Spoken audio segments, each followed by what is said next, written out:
안녕하세요. 반갑습니다. 비트코인 뉴스 팡입니다. 2020년 6월 27일 비트코인 뉴스 전해드리도록 하겠습니다. 도움이 되신다면 좋아요, 구독, 댓글 달아주시면 감사하겠습니다. 투자에 관련된 정보들은 참고사항일 뿐이고 좋으니 아니니 투자하실 때 여러분들 스스로 꼭 판단하시고 결정하시기 바라겠습니다. 자, 뉴스 브리핑 먼저 시작해 보도록 하겠습니다. 지금 삼성전자에서 블록체인 테마 스마트폰이 위믹스 폰을 출시했다는 소식입니다. 클레이튼 폰에 이어서 두 번째로 이 블록체인 폰이 나왔다는 소식이고요. 호주에서 두 번째 소식은 호주에서 3,500개 이상의 우체국에서 비트코인이 구매 가능하다라는 소식이 있습니다. 그리고 다음 소식은 미 연준 보고서에서 이 스테이블 코인 법정 화폐 대체 가능성은 과도한 우려가 있다라고 언급을 했습니다. 그리고 KB금융그룹과 이 모인이라는 스타트업이 블록체인 기반 해외 송금 네트워크 구축에 협업을 했다라는 소식이고요. 그리고 이더리움 2.0 알토나 테스트넷이 29일 출시된다라는 소식이 있습니다. 유럽연합에서 올해 새 암호화폐 법률책에 수립할 것이다 라고 하는데요. 리브라에 대한 강력 규제를 시사하고 있습니다. 그리고 텔레그램에서 지금 벌금이 220억 원으로 미 SEC와 합의를 했다라는 소식이 있습니다. 그리고 모바일 운전면허증 실제 어떻게 활용이 되고 있는지에 대한 기사도 있고요. 그리고 클레이튼에서 이 파트너 보상 프로그램인 KIR을 도입했다라는 소식이 있습니다. 자, 그럼 첫 번째 소식부터 보도록 하겠습니다. 삼성전자가 위메이드트리, SK텔레콤과 협업해서 블록체인 스마트폰인 위믹스폰을 출시했다는 소식입니다. 이 위믹스폰은 삼성전자의 스마트폰인 갤럭시 20 시리즈에서 이 위믹스 서비스를 사용할 수 있도록 제작된 스마트폰이라고 하는데요. 암호화폐 지갑인 위믹스 월렛 등 위믹스 플랫폼의 전용 어플리케이션을 초기 탑재해서 이용자들이 블록체인 게임을 손쉽게 즐길 수 있도록 지원한다라고 합니다. 위믹스는 위메이드의 블록체인 기술 계열사인 위메이트트리가 개발한 하이브리드 구조의 멀티체인 기반 게임 플랫폼인데요. 이 블록체인과 게임 컨텐츠의 결합을 통해서 이 차별화된 재미와 그 블록체인의 대중화를 선도하는 것을 목표로 하고 있다고 합니다. 결국에는 이 스마트폰에 추가적으로 들어가는 게 이 지갑인 거죠. 위믹스 월렛이라는 이 지갑이 추가적으로 이제 들어가게 되는 겁니다.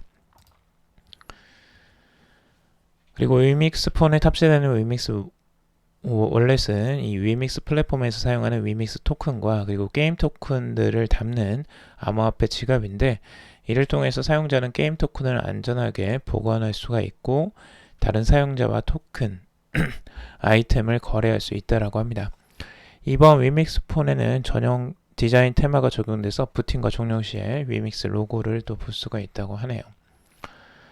삼성전자에서 지금 이 블록체인 이 게임 플랫폼을 또 추가적으로 협업을 해서 새로운 폰을 또 출시를 하고 있는데요. 지금 이제 살펴보니까 이 위믹스라는 이 플랫폼에 이 클레이튼과도 또 연관성이 있더라고요, 보니까. 그래서 원래 삼성전자에서 최초로 이제 블록체인을 테마로 한 스마트폰이 있었는데 그게 이제 카카오의 블록체인 플랫폼인 클레이튼을 지원하는 이 클레이트폰이었습니다. 그때는 이제 그라운드 X와 SK텔레콤이 협업을 해서 출시를 했었고 그런데 이제 클레이튼하고 또 연관성이 있는 이 위믹스, 이 위메이드 트리와의 또 협업을 하고 새로운 폰을 또 출시를 한 거죠. 그래서 앞으로 이런 이 블록체인과 관련된 폰들을 계속적으로 이제 아마 내놓을 것 같고요. 전반적으로는 지금 이제 스마트폰 안에다가 이제 지갑을 추가적으로 넣는 것이고 이 기술적으로 조금 더 플러스만 되기 때문에 크게 이제 뭐 삼성전자에서는 실제 브랜드를 추가적으로 런칭하는 부분에서 크게 어려움은 없을 것 같고요. 보니까 아무래도 이 협업을 추가하고 앞으로 블록체인 그 시장이 조금 더 크게 확장될 것이라는 기대감에 사업 영역을 확장하는 게 아닐까라는 생각이 듭니다. 자, 그리고 지금 비트코인에 대한 전망인데요. 지금 단기적인 전망은 트레이딩 샷의 이제 분석인데, 이 파라볼라라고 해서 이렇게 이제 포물선을 그리면서 지금 가격대가 가고 있다라고 보고 있습니다. 4시간봉으로 봤을 때 가격이 지금 형pu세를 지금 보이고 있는데, 이 고점들이 낮아지고는 있지만 이게 완만하게 지금 흘러가고 있는 부분을 이 포물선 패턴으로 보고 있고, 이 포물선이 다시 완성이 되면 또 위쪽을 다시 한번 찍을 수도 있겠죠. 뭐 이런 가능성들을 지금 열어놓고 있고요. 그리고 여기에서는 이제 폴링 웨지 패턴까지도 예상을 하고 있는데, 만약에 가격이 이 안에서 움직이게 된다면 이 아래쪽으로 이렇게 하락하면서 가격이 수렴하는 형태의 폴링 웨지 패턴이 그려질 수 있다라고 보고 있습니다. 폴링 웨지 패턴은 보통 이제 가격이 이렇게 아래쪽으로 모아지게 되면 위쪽으로 튀어올 확률이 조금 더 높죠. 그래서 이제 그런 부분을 염두에 두고 지금 가격 방향성을 전망을 하고 있는데, 워낙 단기적인 전망이라 틀릴 가능성도 높다라는 거 염두에 두시고 보시길 바라겠습니다. 자, 그리고 호주에서 이 3,500개 이상의 우체국에서 비트코인이 구매 가능하다라는 소식입니다. 지금 호주 현지 이 디지털 포스트 익스체인지인 이 비트코인.com AU와 호주의 우편 서비스 제공업체 간의 제휴를 통해서 호주 우체국에서 비트코인을 구매할 수 있게 되었다고 합니다. 이 두 엔티티 간의 파트너십은 암호화폐가 대중에게 쉽게 액세스 가능하도록 함으로써 이 비트코인 사용을 촉진하는 것을 목표로 한다라고 전하고 있습니다. 호주 이제 거주자 같은 경우는 이 비트코인.com AU의 이 포스트 빌페이 서비스를 통해서 가장 가까운 호주 우체국에서 현금과 EFT 포스 지불을 통해서 비트코인을 구매할 수 있다라고 합니다. 이 비트코인.com AU의 CEO가 지금 획기적인 개발에 이제 다음과 같이 이야기를 했다고 하는데요. 이 호주와 이 전 세계 디지털 통화의 주요 이정표라고 생각을 한다라고 말을 했습니다. 그것은 차단 가능하는 것이 아니라 이제 행동함으로써 새로운 기술에 대해 배우고 기존의 비즈니스와 배우려고 하는 비즈니스와 조직이 있음을 증명하고 있다라고 이야기를 하고 있습니다. 그리고 많은 사람들에게 호주 우체국에서 비트코인을 지불하는 것은 특히 이 처음 구매자들에게 돈을 온라인으로 이체하는 것보다 안전하다라고 이야기를 하고 있습니다. 호주의 우체국 비즈니스 및 이 정부의 책임자인 수잔 니콜슨도 이 비슷한 이야기를 하는데요. 모든 사람이 서비스에 쉽게 접근할 수 있게 하는 이 오스트레일리아 포스트의 주요 역할을 강조했고, 특히 포스트 빌페이 같은 경우 이 오스트레일리아 포스트에서 우체국에서 이제 제공하는 요 형태인데 20년 넘게 호주에서 가장 신뢰할 수 있는 청구서 지불 방법 중 하나였다라고 이야기를 하고 있습니다. 이제 우체국에서 비트코인 청구서를 지불할 수 있는 기능을 제공하게 되었다라고 하면서, 이는 아이디 인증을 제공하는 제품 향상 기능과 함께 제공이 된다라고 합니다.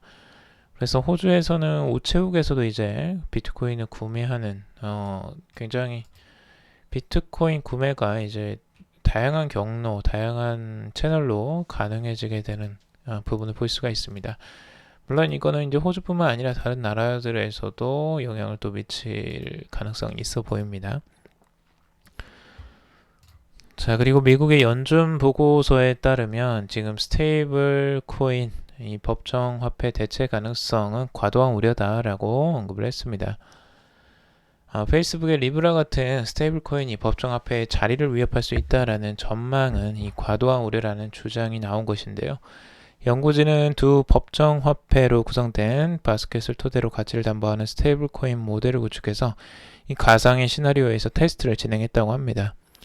연구진은 무역 상황의 변화는 이 통화 수요에 영향을 미치고 이는 통화 가치의 변동을 야기할 수 있다면서, 이러한 변동성이 더 안정적인 결제 수단에 대한 선호도를 높이고 이 스테이블 코인 수요를 증가시킬 수 있다는 사실을 확인했다고 합니다. 하지만 이 동일한 무역 상황의 변화에서 스테이블 코인과 법정화폐는 수요가 동반 상승하기 때문에 스테이블 코인 수요만 급격히 증가하지는 않을 것이다 라고 말을 했습니다. 그리고 스테이블 코인의 중요도가 높아지고 전 세계에서 수요가 늘더라도 스테이블 코인이 바스켓 구성 통화에 대해 지배적인 영향력을 갖지는 못할 것이다 라고도 주장을 하고 있습니다.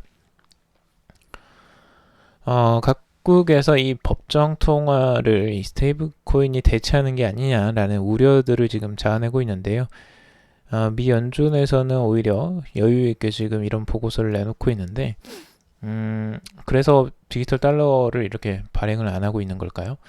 아무튼 여유가 있어 보입니다. 아무래도 달러에 대한 이 강력한 지배권을 지금까지 행사를 해왔기 때문에 뭐 거기에 대한 자신감인지 아무튼 스테이블 코인을 크게 의식하지 않는 이런 보고서들이 연준에서 나왔다고 합니다. 자, 그리고 KB금융그룹과 이 모인이 이 블록체인 기반 해외 송금 네트워크 구축을 협업하게 되었다라는 소식인데요. KB금융그룹은 뭐 다 아실 거고 이 블록체인 기반 핀테크 스타트업인 모인이라는 또 스타트업이 있습니다. 근데 이 두 기업이 해외 송금 네트워크 구축에 협력을 한다고 합니다. 25일날 이제 과학기술정보통신부는 2020년 민관협력 기반 정보통신 기술 스타트업 육성 사업 대상으로 이 16개 기업을 선정했다고 밝혔는데요. 올해 처음 시행되는 이번 사업은 정부와 대기업의 혁신적 기술과 아이디어를 갖춘 스타트업을 지원해서 핵심 기술 개발을 앞당기고 개발된 제품 서비스가 시장 진출까지 이어지는 것을 목표로 한다고 합니다.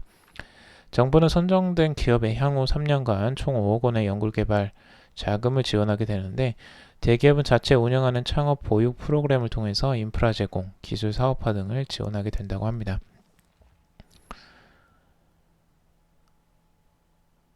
지금 멘토로 참여하는 대기업들도 다 알만한 기업들입니다. 삼성전자, SK텔레콤, KT, 롯데, 하나생명, 신한금융, KB금융, 하나금융, NH금융 등 총 9개 대기업이 참여를 했다고 하고요.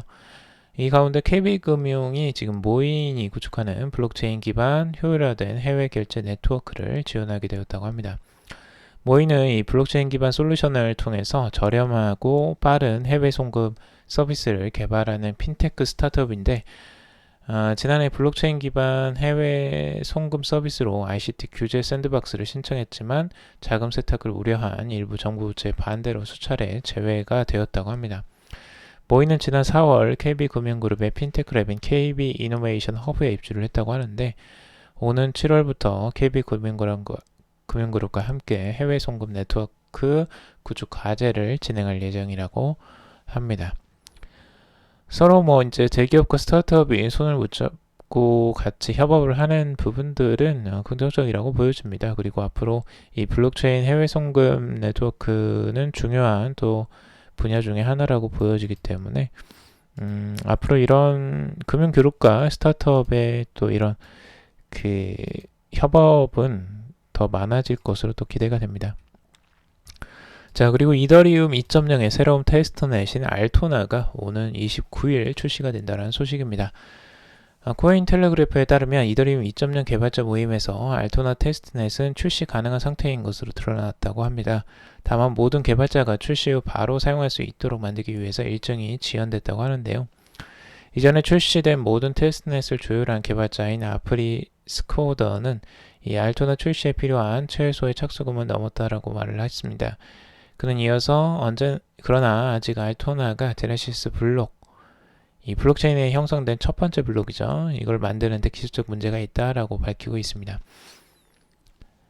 그래서 29일날 이제 테스트넷이 이더리움 2.0의 알토나 테스트넷이 출시될 가능성이 지금 있고요. 추가적으로 지연이 될 수도 있겠지만 이제 이더리움 2.0에 대한 출시가 곧 얼마 남지 않았구나라는 걸 이런 것들을 통해서 이제 볼 수가 있겠죠. 그래서 테스트넷이 이제 진행되고 그 다음에 이제 메인넷이 나오게 되니까요. 자, 그리고 유럽연합에서 올해 새 암호화폐 법률 체계를 수립할 것이다 라고 언급을 했습니다. 리브라에 대한 강력 규제도 시사를 했는데요.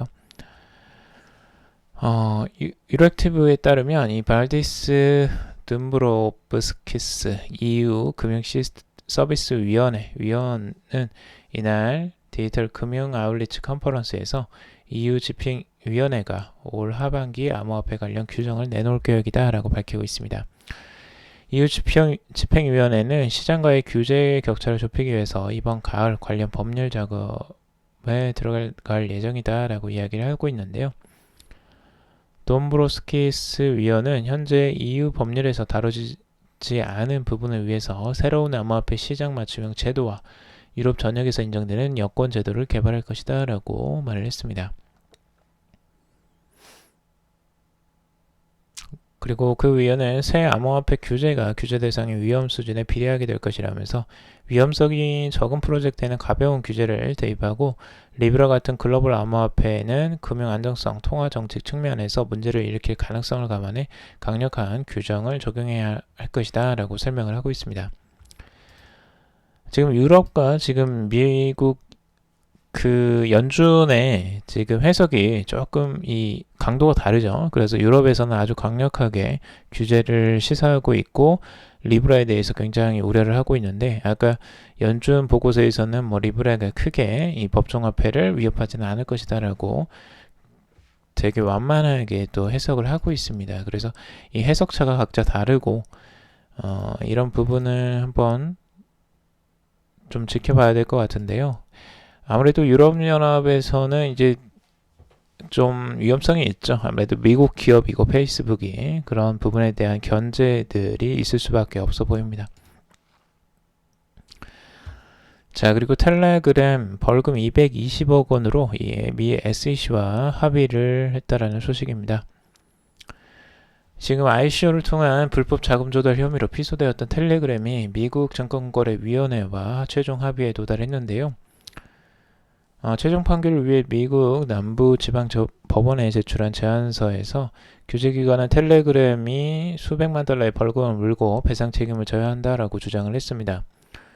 합의안에 따르면 텔레그램은 30일 안에 벌금 1,850만 달러, 약 221억 원을 내고 4년 안에 12억 2천만 달러, 말 1조 4,600억 원의 상당을 투자자에게 반환해야 한다고 합니다.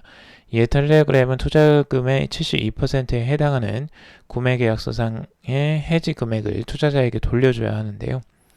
이번 합의안에는 암호화폐, 이 디지털 코인, 디지털 토큰이나 이와 유사하게 분산 원장 기술을 통해 발행 전송되는 디지털 자산을 출시할 경우에 텔레그램은 사전에 SEC에 해당 사실을 통지해야 한다라는 내용도 담겨 있다고 합니다. 결국에 텔레그램은 이번 그 코인 발행으로 인해서 오히려 엄청난 손해를 지금 입고 있는 것으로 볼 수가 있고요. 투자금 반환까지 오히려 이 적자인 것으로 지금 보여집니다. 지금 미국의 이 증권거래위원회를 너무 좀 만만하게 봤던 것 같습니다. 이번에 아주 크게 지금 철퇴를 맞는 것 같은데 아무래도 이 블록체인 업계나 이런 이제 암호화폐에서 ICO를 하는 부분에 대해서 강력하게 지금 규제를 하는 것으로 보여지고 이 텔레그램을 아무래도 앞세워서 이제 ICO나 뭐 중요한 그 발행을 할 때에는 꼭 미국 증권거래위원회의 허가를 받고 해야 된다라는 이런 암시를 주는 게 아닐까라는 생각이 듭니다.